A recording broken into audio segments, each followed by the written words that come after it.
Okay, but the lessons in there, I mean, the pearls of wisdom this woman is dropping, listeners.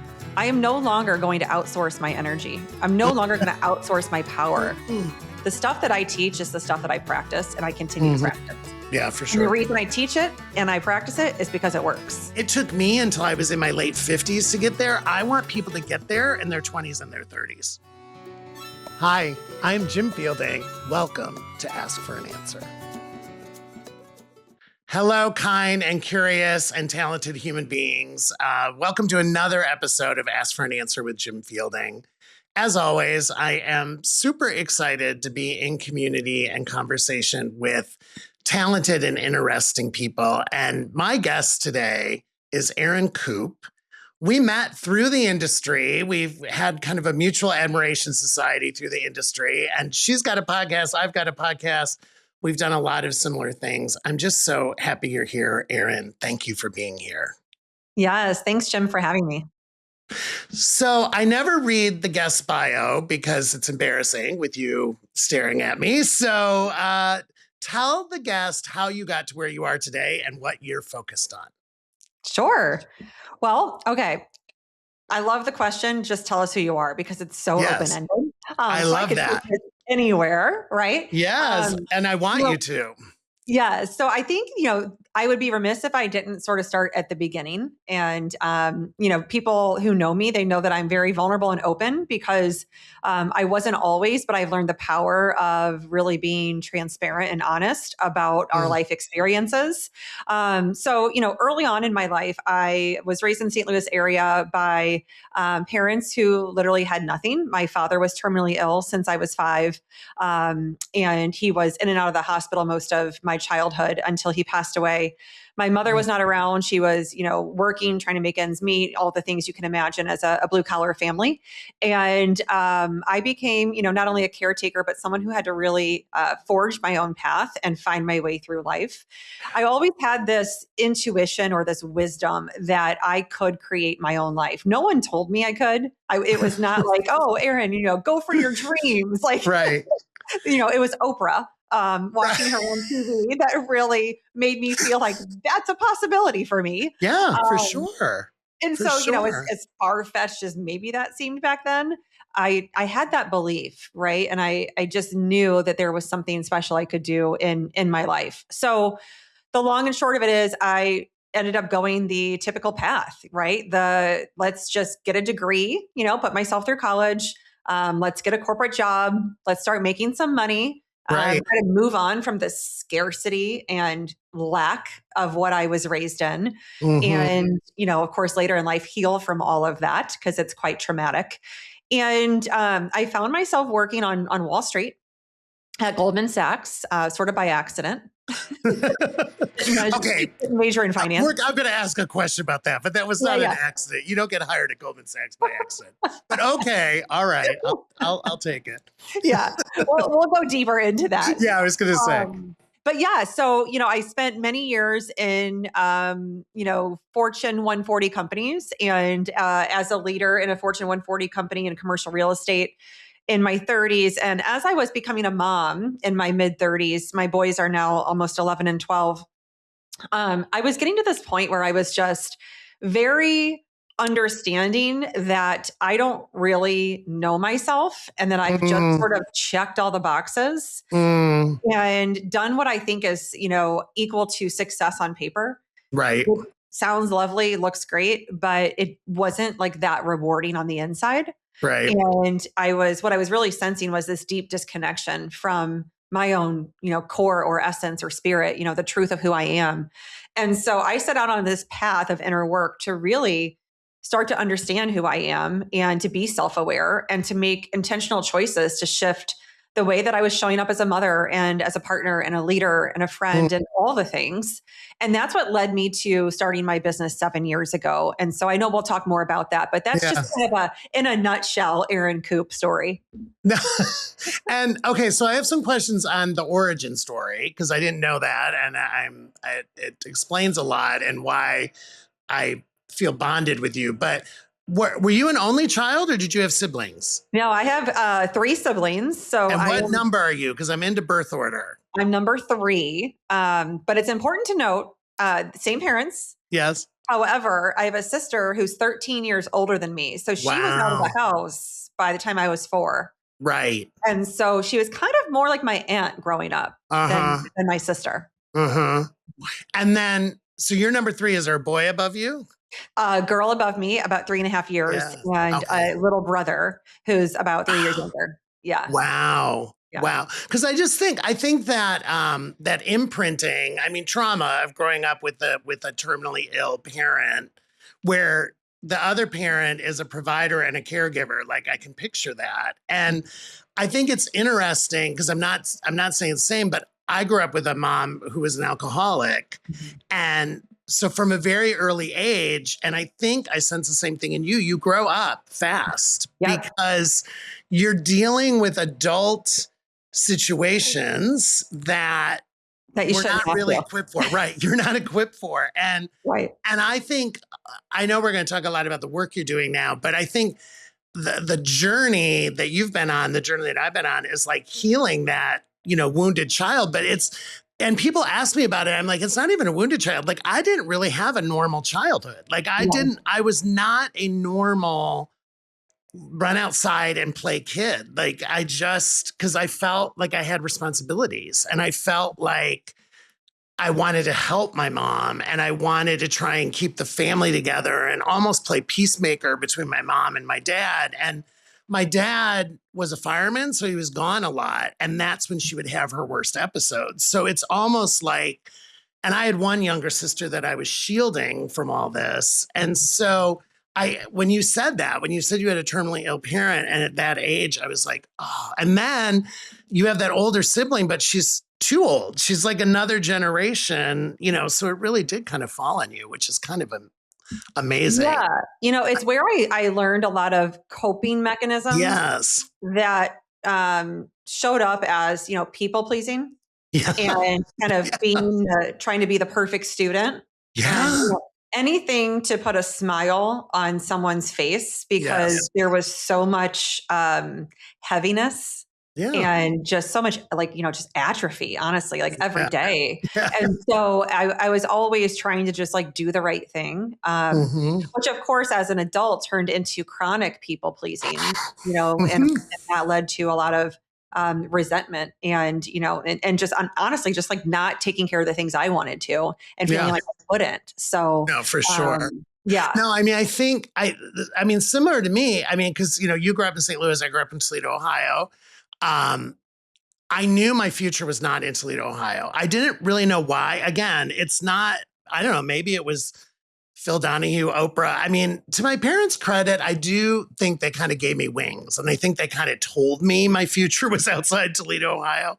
I didn't know what it was going to look like, but I realized that like I was not going to be a sports star and get some, major scholarship. So my only way out was overachieving, to your point. Like I had to have the best grades. I had to be president of this and had to do student council and I had to do all these extra activities because I knew the only way I could go to college was with scholarships and grants and awards. And I just knew. I always say Toledo was a nice place to grow up. I mean, my entire extended family was there, but I just knew my future wasn't there. Right. Yeah. Likewise for me, and I did put myself through school and I went to a private school and I didn't really, no one in my family had ever gone to college, like Mm. entire extended family, aunts, uncles, cousins, you name it. Wow. And so I was the first one to be on that track. By on that track, I mean I was saying I'm going to college. Yeah, like, I don't care what anyone says. Like and I'm going guessing you went to a public high school, right? Yes, I did. I went to private grade school, which my parents couldn't afford. And back then they would send you home with a pink slip, pink slip every week. That would mean, you owe tuition. And they had no problem doing that. I was also the only kid on the free lunch program in a very small private school. So that was fun. Wow. They also make you stick out like a sore thumb. I like, was going to say the stigma, like they give you like got to little get the things. clipboard out for you. Yeah. Yes, she ate today. It was so embarrassing. Oh my God, I shouldn't be laughing, but I'm feeling your pain. I'm laughing from pain. It was terrible. I mean, It was like we were basically bullied by the system, Yeah. Of course, these days they would never do that stuff. But right. But yeah, so I knew that I was going to go to college, similar, scholarships, grants, you name it. And, this is a really important story because it's very timely, and I'll tell you in a minute. Yeah. So I went to St. Louis University, and that was fairly close to where I grew up. I grew up about 30 minutes away in St. Charles, Missouri. And what it meant was, I got into Arizona State University. I got into Mizzou. Those were colleges I could have gone to. Money wise, of course, ASU would have been, very expensive. SLU was very expensive, but SLU was giving me a lot more scholarship money. And my mom said to me, she said, you might want to consider not going far away because we have no way to get you back and forth, which I knew. Right. And I was like, but I'm definitely moving out of here. Like, I am not going to live in this place anymore. And so I was like, well, I could live on campus at SLU. That'll be fine. And I got into the aerospace engineering program. And this is really an important point because when I was very young, from the moment I can remember any memories, I remember my dad getting sick. And then I remember always looking at the stars and feeling like I have an attachment to them, right? Like I'm so enamored by the stars, the planets, the universe. And I would loan all these books from there, or take out all these books on loan from the libraries all the time. And I'd go to different libraries and I would just, collect what I could and just read about the universe. So I got into the aerospace engineering program as one of 5 females out of, 70 people in the major. And I thought I was going to work at NASA Mission Control, and I was going to learn all the secrets that they know about life on other planets. Like that was my goal.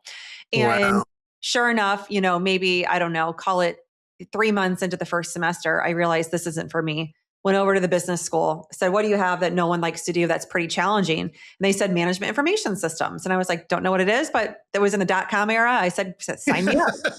And my dad ended up passing the beginning of my sophomore year. And I was at that point in the business school. And I remember something told me, go and set up a financial aid meeting. And not like I had any money the first year, but I really was like, I work all the time. I had a work study job. Yeah. I worked Christmas break, summer break, spring break, all the time. And I was still like, I need money to live every day, Yeah. And so I went into this financial aid appointment about a week and a half after my dad passed. And the woman's like, oh, how can I help you? And computers were huge back then. And she's like, I said to her, this is what happened. This is my experience. I'm very smart. I have a 4.0. I came in with a 4.6, blah, blah, blah. And what else can I do? And she starts like crunching on those keyboard keys that were just so big and, so big and clanky. Yeah, they had a very distinct noise. Yes. Yeah. And she said, oh, there's this scholarship, and there's this grant that you haven't applied for.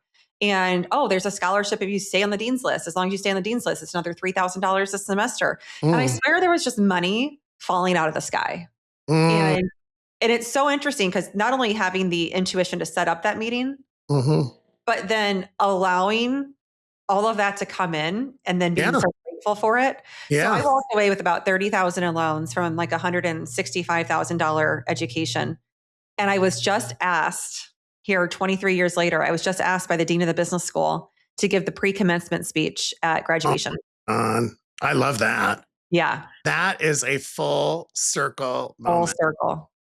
So I was wondering though, like, as you've been on this path to get to know yourself and think about the past, like, because I've talked a lot about my public high school too, because I went to a public high school with 3,000 kids, right? And so the counselor was for truant people and delinquent people who were like doing drugs, like literally doing drugs or got pregnant in school, or, it was not about college prep or anything. And so I'm wondering, so I know what I did. Same thing. I was in the library constantly because I'm older than you are. So I was like in the old fashioned library. We did not have. And I honestly don't know where it came from. I just knew it was this drive to get out. And I'm just wondering, like, because when you say you applied to Arizona State, Missouri, St. Louis, it's a pretty diverse list. You did that all on your own, or was someone helping? No, all on my own, So I was on the dance team for 1 year in high school, and our band was invited to play at the Fiesta Bowl in Arizona. So there's Arizona. And they asked the dance team to come along with them. And so, I got to perform at halftime. And seeing that university and being on that football field and being a part of that energy, I was just like, this is really cool. This Yeah. was so Yeah, fun. for sure. I mean, it wasn't in the cards for me, clearly, Yeah. but it was a great experience. That's what led to the ASU thing. I just thought that'd be a really fun place to go. No, but it's just interesting. I mean, the path that you were on, and I love that you're going back and doing the pre-commencement. I mean, that's just unbelievable. So you get these grant, you get your way through college, you lose your father in college. I mean, college has a lot going on. And then tell me like the Goldman Sachs thing, because I'm so intrigued by that. I'm really So, senior year of college, as a lot of my friends at SLU were planning their backpacking trips across Europe. Yes. I did study abroad in Madrid for one semester. I borrowed the most money I could, $10,000 for one semester, and I spent every dime. And some of the best money I ever spent. Totally. I did Copenhagen, Denmark. I totally get it. And came back and worked like 3 jobs that following summer because I was so far in debt from doing Copenhagen. Yeah, but loved it. Anyway, totally agree. Right. Totally. So worth it. But so a lot of my friends were, they had fallback plans, right? They could go home for the summer. Like I didn't have a home to go to, like I was going to live like in my aunt and uncle's basement for a little while until I kind of figured things out, what have you. But anyway, so, that was back in like the monster.com days. That's how you apply for jobs. And I found this job that was with a company called Reuters. At the time, I didn't know what they were. I knew I saw them on news tickers here and there. Right. And what else they did. But turns out they were opening a satellite office in St. Louis, and it was all a support function for their financial software. So that was my first job out of college. And I was employee of the month, like month by month by month. There's that MIS degree that you I would didn't know what it was. calls. I'd have these great conversations with people. I'd help them with their issue, and I realized pretty quickly I had this awesome supervisor who was a fantastic drag queen, and he was just the coolest guy. We would go to Show Tune Tuesdays and just have a blast. Now I know where your formative years were. Okay. He was a New Yorker. She was raised by a drag queen. Okay. Got it. And he would always say to me, you need to do bigger things in this company. And I'm like, yeah, I do. I can feel that. And he was great because he was, as a supervisor, he was someone who was always like, he would just be like, you knock me out of the park, left and right. And he'd been at the company like 20 years. And I was like, but I don't want your job. And so I was like, what do you want? And I said, I want to go to New York. Like, that's my goal. And I knew they had a headquarters before I even accepted that first offer. I was going to accept it no matter what, because I just had I needed to get money. Right. But I knew they had an HQ in Times Square. So that was my entree into moving to New York. So within like 9 months of working at Reuters, I was in New York client facing. My first client was JP Morgan, and I was on their trading floor every single day. I was, the girl in, Steve Madden 4-inch pumps and Forever 21 clothes. And, I looked good, but it was cheap stuff, but, chic and cheap. Yeah. Yes. And I became friends with a lot of people on the trading floor and really enjoyed that job. I was a vendor, but they became really good friends of mine. And I didn't know a single soul in New York when I moved there. So that was pretty interesting. Now, my second ask at Reuters, they came to me and said, will you work on the Goldman Sachs account? And will you help us create this program where we're going to train their people on our software? And it was like train their help desk people, right? So they can kind of solve their own problems.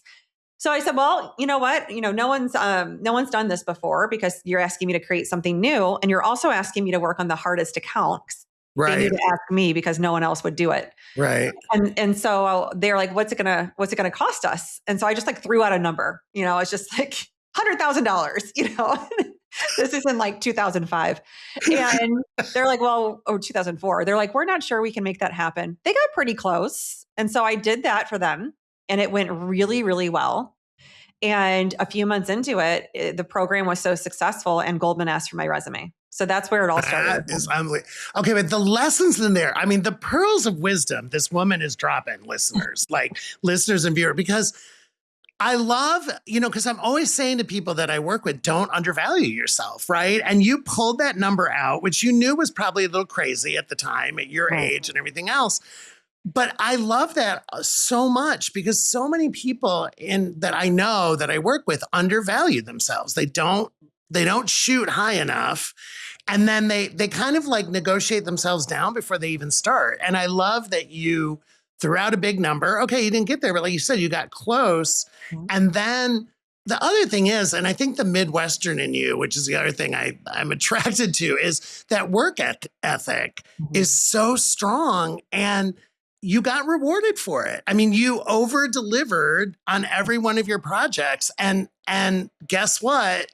You got discovered. And then all of a sudden, the client's asking you to become an employee because they know your work output already. I mean, it's not even, did you really interview, or does it just send your resume and then it was like, okay. Yeah, well, that's what's funny is they, so they asked for my resume, so I hurried up and got that done. Which no big deal. I didn't have a ton of experience at that point, so I was like, it's not a long resume at that 24-year-old point. woman. Yeah. So they put me through 14 interviews because that's just a part of their culture. And this is a very interesting part of my story. Wow. There was out of the 14, well, I guess rewind just a second. The day that I started that job at Goldman, I was taken out to lunch by two people. One who was in charge of my my team. So not my boss, not my new boss, but like the guy who ran like 4 teams within this group. Right. And then the partner in charge of the department. So these two guys take me out to lunch. They're probably both in there at the time, like mid 40s to early 50s.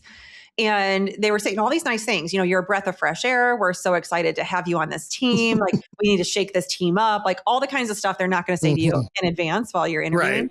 But I'm like, oh, well, thanks. You know, I'm happy to be here. Thank you again for inviting me in.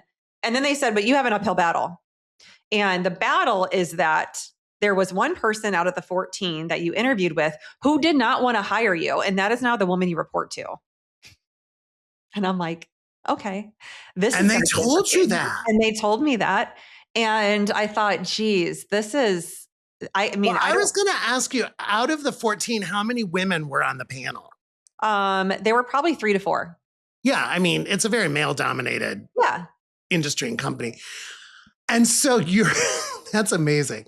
The vote was 13-1, and then they have you reporting to her. Yeah. And I mean, it was very clear to them that there was no professional reason that she didn't want to hire me, that it was personal, right? So it was insecurity. I was going to say she was threatened. I mean, and it was a very like rite of passage person, like because I had to go through these things when I was coming up you through them, which is such a, I always say back-asswards way of going about life. But it's so funny that is a management and leadership style. You know, it's again, I mean, my little Midwestern, it's like when our parents say, I used to walk through, 3 miles of snow to get to school. Like, you can tough it up.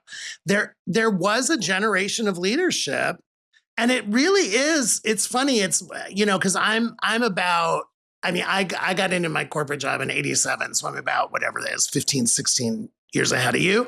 But there is that generation who like, I did it the hard way. I did it the right way. And that's how you have to earn it. And I can totally see you then reporting to a person from that generation. I totally know that management style. And it's completely wrong, by the way. And so, and it comes from fear and insecurity, to your point. 100%. And then the manipulation that comes out of that, and then the female on female too. I mean, it's like, yeah, I would sit in these, I had a 1-to-1 every Friday at 4:00 with her for an hour. Like, talk about grueling. She chose that time, right? Of course. Yeah. I mean, like, that's very positive. And it would be like, I was getting like interrogated by the FBI every Friday. And I remember, her boss, and I actually just met up with him recently in Dallas, him and his girlfriend. And it's so funny because, he and we probably touched base like 8 years ago. So it's been since I left his team in 2007. Wow. 2000, early 2008. So a long time ago. And we had touched base a little bit on LinkedIn here and there, but we haven't really interacted. He hasn't been on there much in the last like 6 years.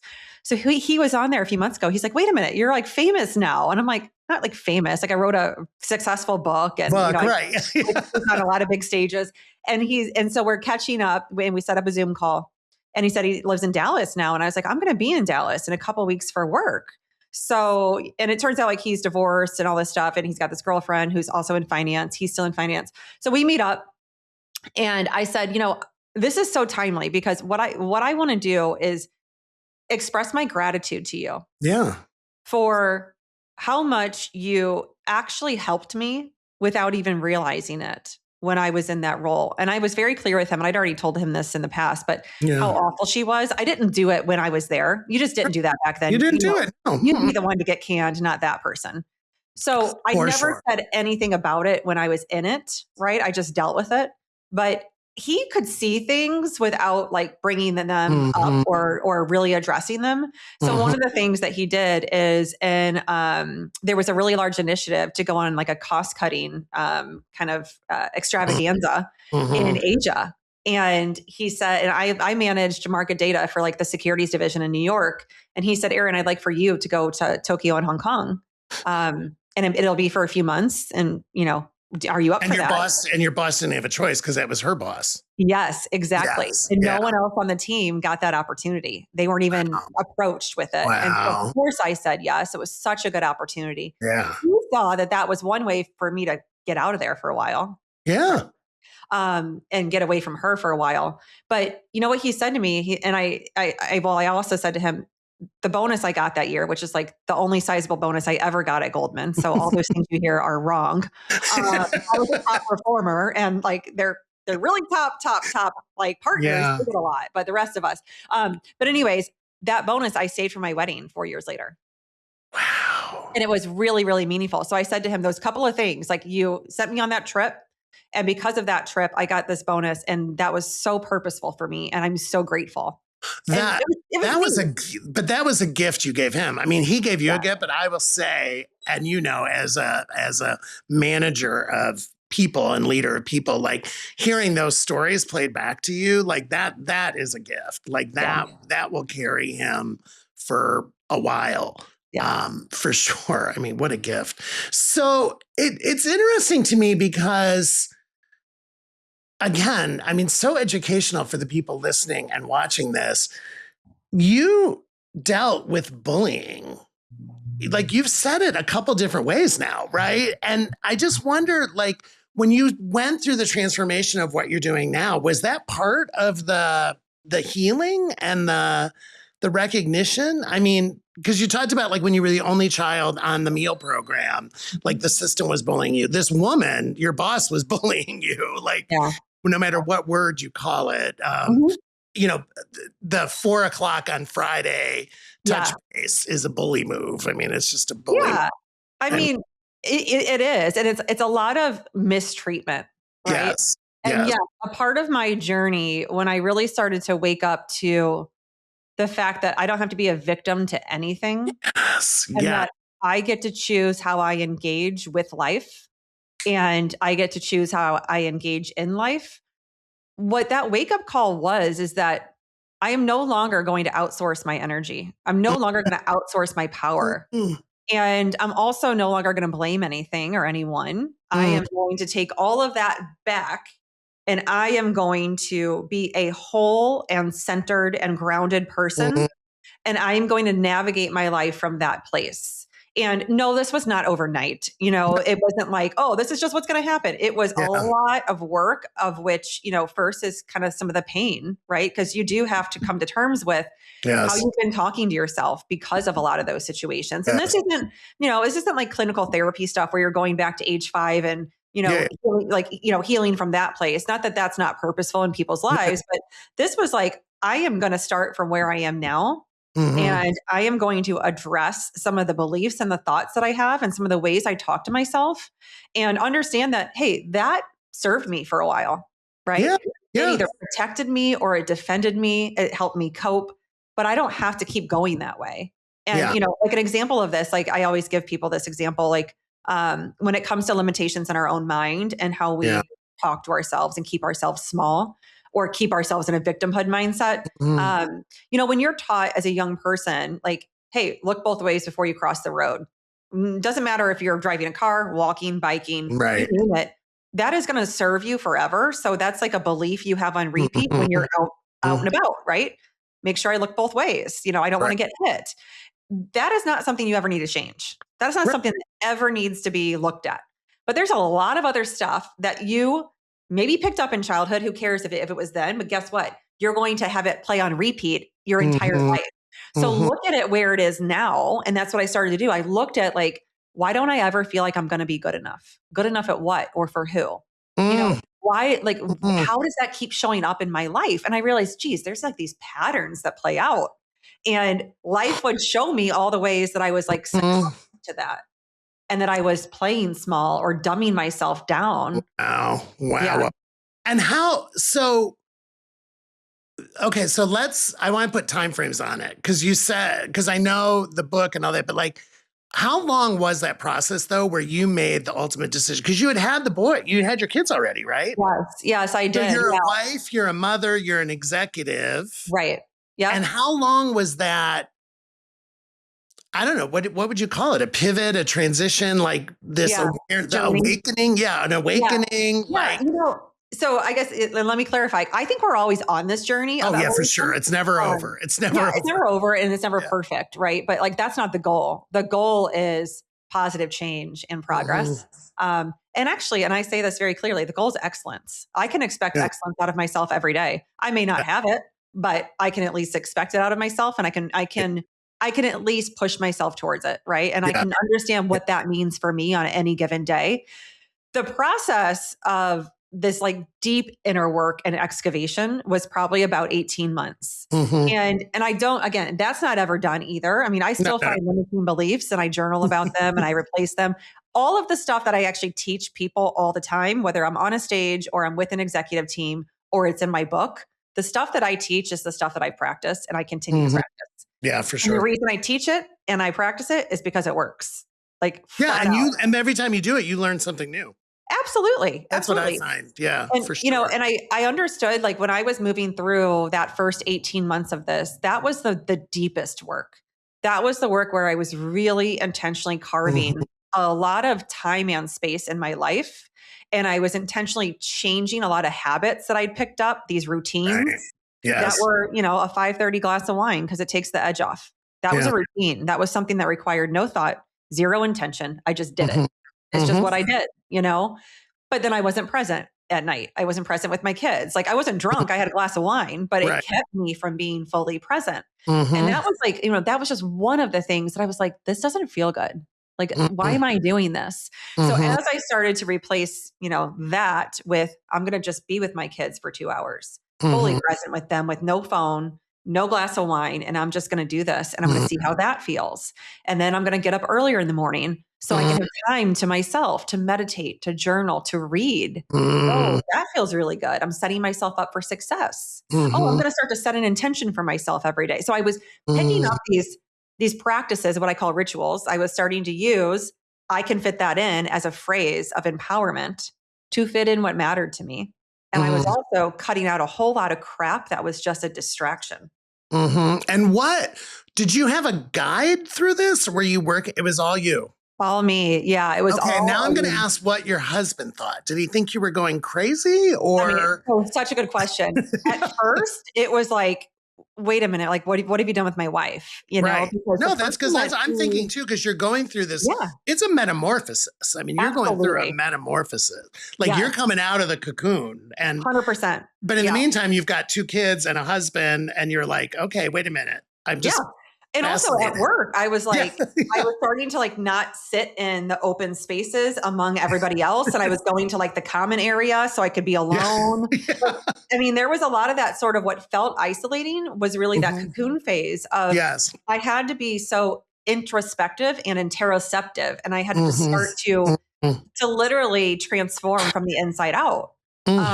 And so at work, you know, it was interesting because like people definitely started to notice after about a year, people were kind of like, you seem different. Like, what are you doing differently? And then I was attracting better clients, bigger clients. And then there's some real questions of, hey, like, what are you doing? How are you getting these clients? You know? And my husband was like, yeah, at first he's kind of like, are you feeling okay? You know, because I was changing a lot of things. And I was like, look, I'm not doing wine and Netflix 5 nights a week anymore, you know, and I'm going to take a salt bath and I'm getting up at 5:15 and like all these things.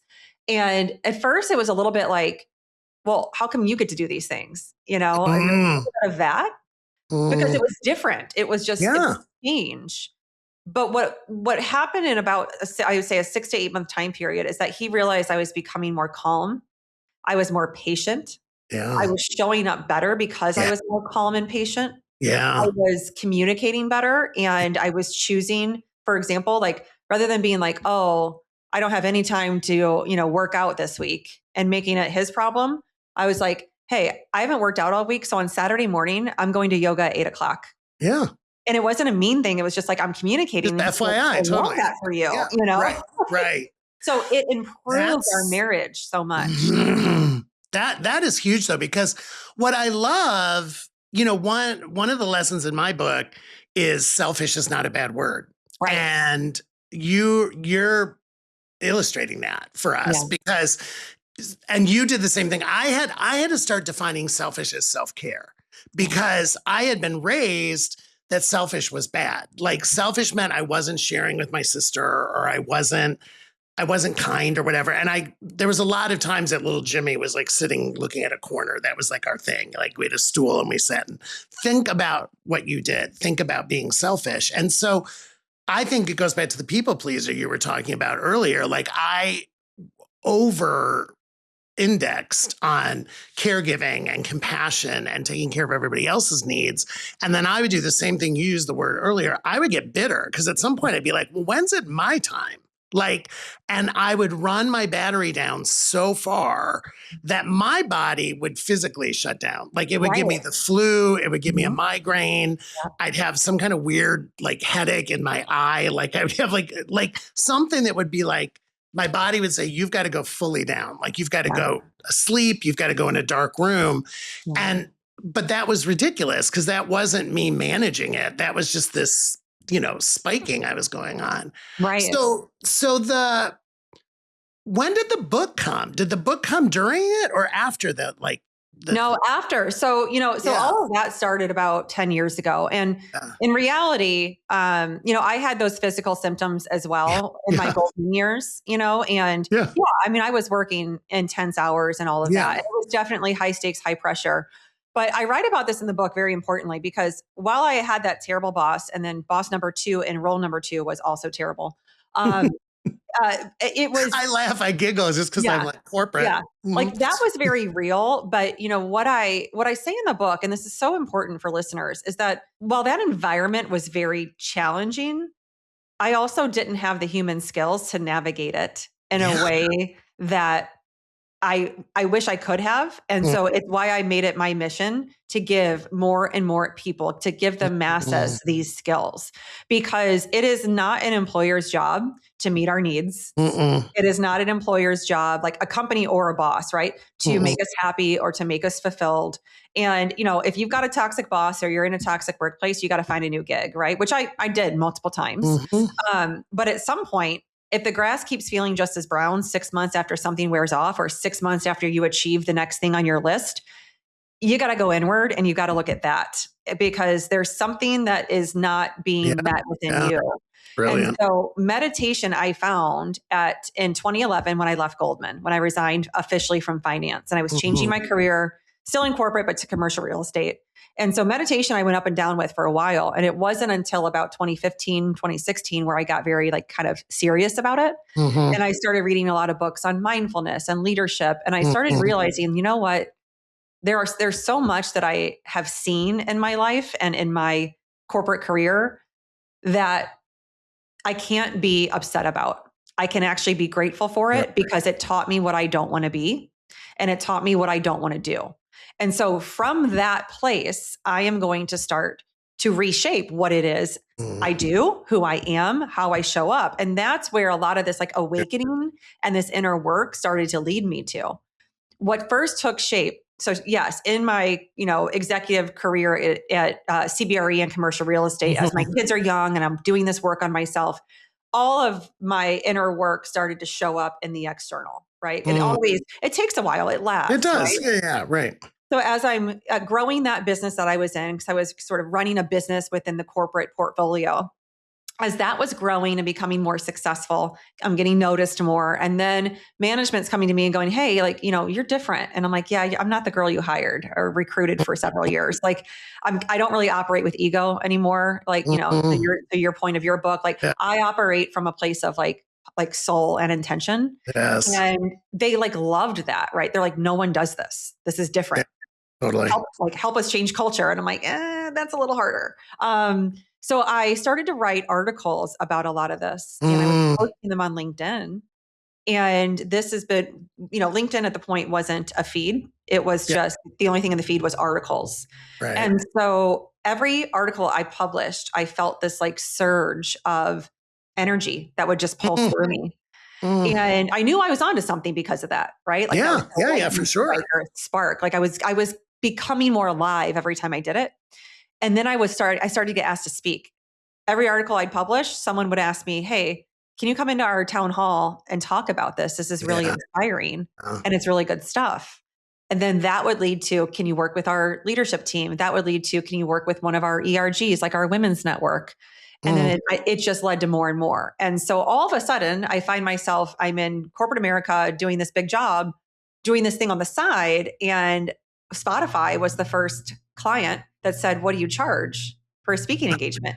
And I remember being like, "Oh," and so I just like threw out a number because I wasn't charging. I was just doing it right. for fun. And that was like the product market fit that I feel like was just the cherry on top of Mm, what I needed to understand that I can actually start a business doing this and mhm. truly impacting people's lives. And the book came 4 years into running my business. I mean, my business is Yeah, it's 7 like, years and old I now. mean, it's so interesting to me because Yeah. it's like the side hustle became the, I mean, I'm not minimizing what it was, but I mean, you were running a corporate Yeah. job Yeah. and raising children and being a wife, but you had this side, shouldn't call it a hustle because it's not a hustle, but your side project, your Yeah. side focus Right. became the driver, right? Yeah. It became and that's unbelievable. Right. I mean, that's what you hope for. I mean, honestly, and I Well, think it's so it's funny though, similar. because Yeah. Yeah. Because I've kind of got there the same way, but not the same way. But yeah, all of a sudden, yeah. and you're like, wait a minute, this could be full time. Like, this could be, maybe this is what the world needs from me. That's where I started to get, right? Maybe Yeah. this is what I'm supposed to be doing. I'm not supposed to Right. be doing the big corporate jobs anymore, even though I was successful at it and I enjoyed it. And, but I did not have the same passion for that I have for what I'm doing now. Yeah, Never. what I got very clear on is that my passion is helping people. It's Right. making an impact on people's lives. And I came to terms with the fact that like I did the corporate thing very well. I Mm-hmm. performed at a very high level for a very long time. I didn't leave corporate because I burned out. I left because I have something to offer more people than just inside one company. And 100%. that's very unique, right? Because a lot of times people want a second act or a third act Yeah. because they get so sick of the first one, right? Right. Right. And I'm a corporate person. I feel like that's the cloth Me I'm too. cut from, right? I Yeah. put myself into that, and that's my cloth. Mm-hmm. And so I like to talk about it in a way where I actually make the corporate world a better place by helping the people in it choose Yeah. better, Yeah. right? Yeah. Like, that's what it's Yeah. about. It's just about day to day. What is your operating system within the system? You don't change the system itself. I mean, if you Yeah. want to, by all means, go for that. That's not my mission. That is like I need probably 700 lifetimes to do it. Um, No, but yeah, in no, this and that, lifetime, I I mean, know how to help but people it's operate. such an important point, Erin, because I say this sometimes, in my writings and stuff. I'm not anti-corporate. I loved corporate. Like I, and by the way, benefited from corporate and grew from corporate. I just got to the point, and I had the opportunity because of COVID, honestly, because my company got bought and I was out of a job, and then it was COVID, which kind of forced me into more of this introspection. You kind of gently walked in. I was a little bit abruptly pushed into it, but because I had a severance package and wasn't worrying about any of that, it did allow me to think about, the art of the possible, as I say. And, but it was the same thing. It was like, okay, I could go back and I could do another 2 or 3 big corporate jobs. Maybe I have 1 or 2 more in me, I used to always say. Or I can take this leap and do it the other way. But I was the same way. And by the way, a lot of the work I do, a lot of the work you do, I'm in corporations. I'm in with teams. I'm coaching people that are, in leadership positions. So I'm still in corporate culture. But I love the way you said it. I'm like, I feel like I can help more people this way than kind of one team and one company at a time. I mean, Yeah. And I think, I always tell people there's a lot of people that reach out to me. They're like, how have you done this? Like, how have you built your business? Like, yeah, you've been so successful. And, I always am very clear, like, I'm not an executive coach. Like, that's not what I yeah, do. yeah. And everything I do is like from my soul. Like I Mm-hmm. create it, I deliver it, like I connect in this very authentic way. Mm-hmm. It's my energy that people want to work with, right? And so I get a lot of executive coaches reaching out, going, "You've built a really successful business. How can I do that?" Because Yeah. they get a certification, but they're not taught how to run a business. Mm-mm. Now, I always was running businesses within corporate America. So like I was building, I Mm-hmm. was responsible for relationships and turning those into revenue and like always Mm-hmm. business developing. Like that's what I did. Right. So it's like a part of Mm-hmm. my DNA to be able to do that. But one thing I say to people, and this may or may not be really important for your listeners, is Mm-hmm. if there is a side hustle or a side gig or something that Mm-hmm. they're really interested in doing and offering to the world, you know, don't quit your day job. Yeah. Like do it and start to build it and get your product market fit and Yes. learn from the mistakes early on and do all those things. And by Yeah. the way, start to make shifts in your spending, right? I made a lot of lifestyle shifts over the course Mm-hmm. of 2.5 years so that by the time I was ready to press play on what I had Mm-hmm. built, I didn't have to go through this like massive overhaul of spending habits. I'd already started to save money and understood that, what I didn't understand is there was going to be a pandemic a month Yeah. after I started the business. So that one Oops. I got Yeah. wrong, Nostradamus. Yeah. Yeah. But the rest of it I got pretty right, which was Right. year one, I'm not going to make a lot of money. Right. Like you're not. Like I don't care No. what you're And doing, you're and not. that's the thing. I mean, I love that you're saying that because this like preparation, it is a very different lifestyle, right? Yeah. And I found myself, and for me, I had to change geography. Like I had to leave California. Now I'm in Atlanta. Like I literally was like, I'm going to make part of my right sizing myself and preparing for this entrepreneurial life versus corporate life was I had to change to your point, my running cost. I had to change my outlook. And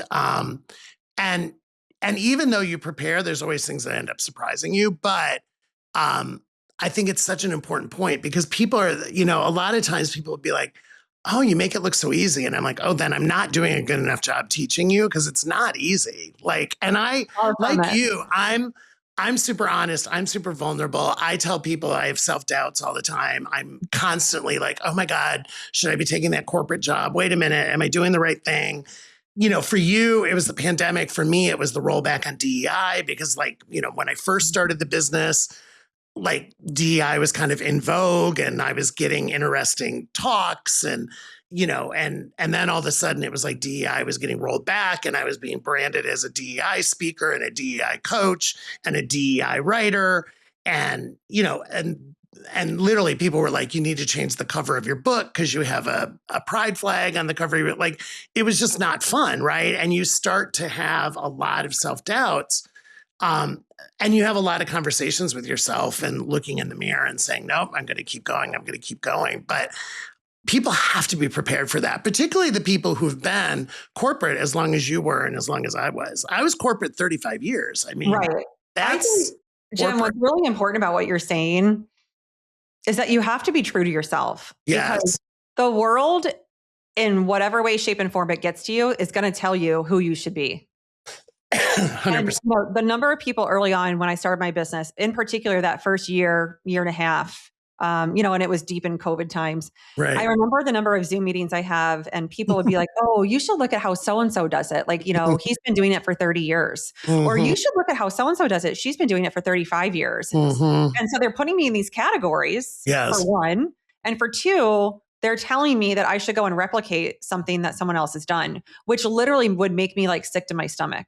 So I'm Yeah. like, no, like I am Yes. so the reason people, again, and even back then, the reason people were attracted to working with me is because it was me. It was so Totally. unique to who I am. The Right. storytelling is so deep Right. and emotional and relatable, but it's Yeah. my stories, right? It's Yes. my energy of delivering those. I Yes. couldn't teach that to someone to go and deploy it. And it Mm-mm. would be so I think a lot of people they fall into these traps of going, oh no, like okay, so DEI is big. So now I'm going to only focus on DEI. And I Mhm. would get asked, which is funny, I would get asked a lot in that time frame as well. Of Hey, course. like, do you do DEI like I coaching know. or talks I or know. whatever, Because And I you're would a always woman, say, right? I mean, yeah, it's because like, I'm a yeah, woman. you're a And I woman, would always right? say, while equity and inclusion and diversity are important to me, Yeah, that's not the place that I focus. totally. Now, I can definitely do a talk with any ERG that you have, Mhm. wherever you choose to deploy my Yeah, work, that's up to you. But no, I don't specifically focus on that. And I right. thought it was so interesting how they tried to tell me what category I need to Yeah, be yeah. in. You know what other one they put me in for a long time? Mhm. Well-being. Oh. Oh, we're going to put her in wellness. Like, oh, so Mhm. can you come and teach us mindfulness and meditation? No, that's not what I do. No, I know. I mean, but Could it's I? so Yes. funny By because I working mean, well. I think one of my adjustments in all of it was, and I think you went through the same thing, Erin, is like you have to get to like who is Jim, who is Yeah. Erin, because what I was Disney Jim, or I was Disney Yeah. Store Jim, or I was DreamWorks Jim. You were Goldman Erin, you were CBRE Erin, Yeah. and you have to, and it's so funny because I had been quote building brands and creating revenue for Disney princesses and DreamWorks trolls and all that kind of stuff. And I was like, wait a minute, now I've got to do it for Jim Fielding, right? And it's like, who is Jim, right? And it was so funny because, and I would get it from both sides, Erin, because if I wasn't gay enough, my own community would come after me saying that I'm like trying to play both Trying to not sides, be. right? Yeah. Like I'm selling out, right? Or if I was too gay, I wouldn't get a certain gig. And I think for me, like the puzzle as it was coming together was I'm just going to be me. Like I'm just going to Yeah. wake up every day and literally my mantra, I look in the mirror, it's like, you're doing exactly what you're supposed to do and you're right where you're meant to be. And are you better today than you were yesterday? That's what got me through because you do get so much feedback and there are people are like, oh, well, you should be more like so-and-so, or you should be more like so-and-so. And I'm like, the only person, and I'm sure you get it. It's like, they bring up Brene Brown or Mel Robbins, and I'm like, there's only one Brene Brown. Like, I am not Brene Brown. I'm not right. And then they'd say, oh no, you're about kindness. You should be like that happiness person. And I'm like, no. There's a difference between kindness and happiness, but you have to have such tremendous conviction Right. to just keep going, like to almost put the blinders on and say, that's nice. Thank you. Thank you so much for caring, but I'm going to keep going. Right. Right. Yeah. I mean, there was a client I worked with in probably the first year of my business, and everything was virtual at that point. Right. Yeah. Which Yeah. was, it was what it was. I do Yeah. a ton of virtual engagements, but I always prefer in person if I Me can. too. Right. But at that point, everything was virtual, which none of us had a choice. And it was with a big company. And, there were like 4 different meetings and it was like a different person in every meeting. And by the time I get to the 4th one, it's like that person is like the gatekeeper, like the buck stops there. She's the one who's like the doer. She's the one who's going to kind of run everything for this like webinar style engagement I was doing. And afterwards, she set up a call to give me feedback. And like her feedback was very interesting because she's one of the first people who said, you should look at how so-and-so is doing it. And I was kind of like, oh, like I appreciate your feedback. I purposely don't do that, but I'll take that into consideration. Right. Like, meanwhile, I'm thinking like, yeah, right. But then, you know what she had the audacity to say? She said, I want you to know that what you're doing is something that is like, it's like my plan B. And she's like, I already know that I can do what you're doing. I just am staying here for a while longer because it pays so well. And I'm thinking that is so crass and so like just so backwards of someone to say. And it's funny because I've since worked with this organization again and she's not there. But you got to be careful where you're taking the feedback to heart. Because probably a lot of those people who were saying those things to you, they may think they're doing it from the right place, but it's from their lens. It's Totally. not about Totally. you. It's about their lens. And so No, I mean, I take a lot of it's feedback. so, yeah, you're absolutely so right. Oh my God, there's so many amazing pearls of wisdom in this. All right, I have two more questions for you. So the first question I have is, and I think you said it already, but I just want to hit it again.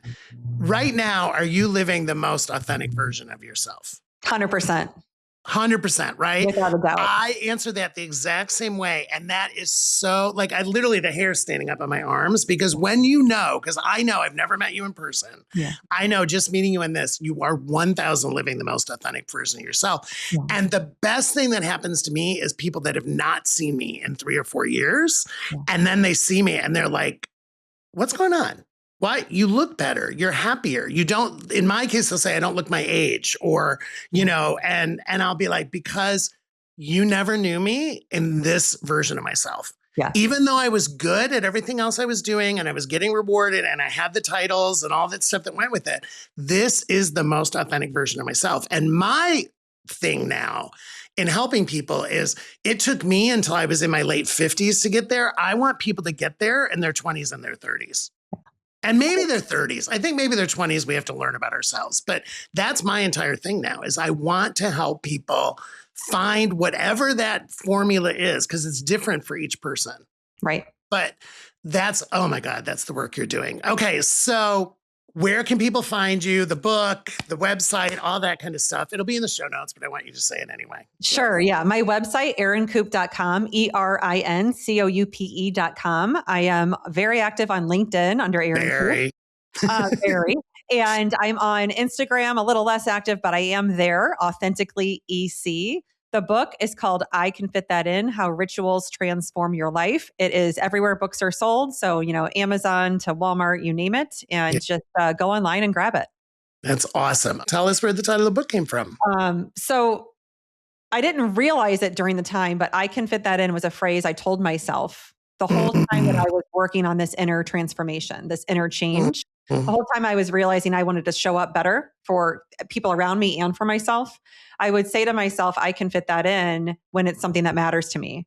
But what it also meant is I've got to remove those things that don't. And so it became this anchor in my life every day of how I choose with intention where I give my energy and the activities or the actions that I take. Wow. And ultimately it shifted my behaviors, right? And it shifted what I allowed in my life and how I engaged with life. So it's such an important phrase. And I talk a lot about it in the book in that way, because it's not about cramming more in, and people, when they first read it, think that. So it's it's kind of a mind play on purpose. Right.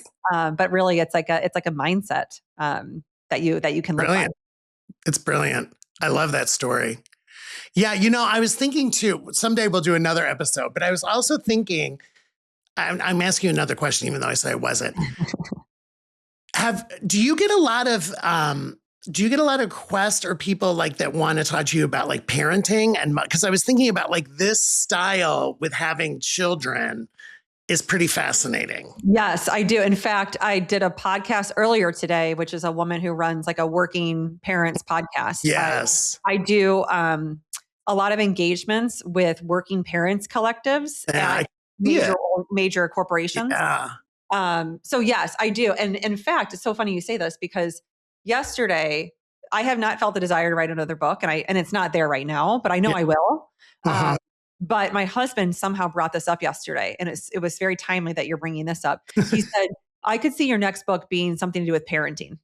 I can too. That's weird. I don't even know your husband, but I was thinking, no, because I'm not a parent myself. I'm a very good uncle and godfather and everything. Yeah. I have so many friends who are working parents. I'll give you another topic that we could talk about too I think working parents is one. I think the other thing that I've been talking a lot about lately, and it's really personal to me, is dealing with aging parents, like the changing of roles. Yeah. You know, my sister and my mom's 85, but has dementia, and the way the test it puts on the sibling relationship, and she is near my mom locally, I'm at a distance, the different things you manage, that's another topic that I think tests you in ways and tests your authenticity. And just when you're talking about all the layers, like the layers of the onion, you know, because this is the mom that was alcoholic for most of my childhood, right? And Yeah. now has dementia. And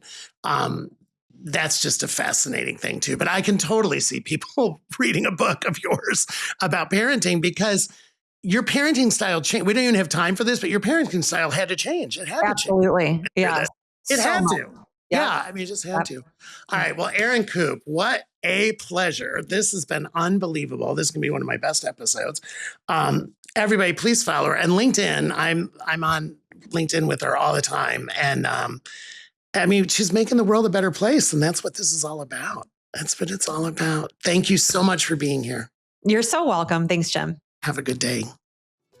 Thanks for spending this time with us on Ask for an Answer. If this conversation sparks something for you, don't just nod and move on. Take one idea, one question, one uncomfortable and bring it into your next meeting, your next one-on-one, or your next big decision. That's how this becomes a practice, not just a podcast. If you're leading a team, a classroom, a company, or just your own next chapter, you don't have to have it all figured out. You do have to be willing to listen, to ask better questions, and to create the kind of safety where people will actually tell you what they see. If this episode was useful, share it with someone who's in the arena with you. And if you want more tools, stories, and real talk leadership moments, make sure you follow the show and leave a review so others can find us. I'm Jim Fielding. Thank you for being here, for leading with less armor and more intention. Until next time, stay curious, stay kind, and keep asking for an answer.